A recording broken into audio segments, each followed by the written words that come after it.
Just watch how dangerous it is.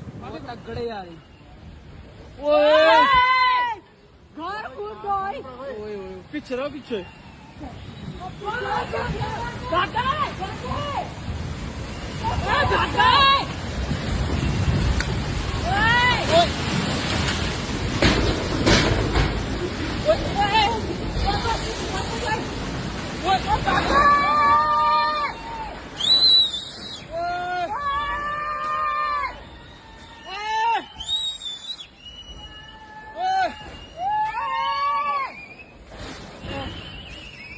भाई खुश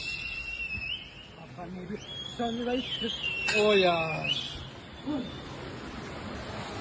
ओहो बारिश है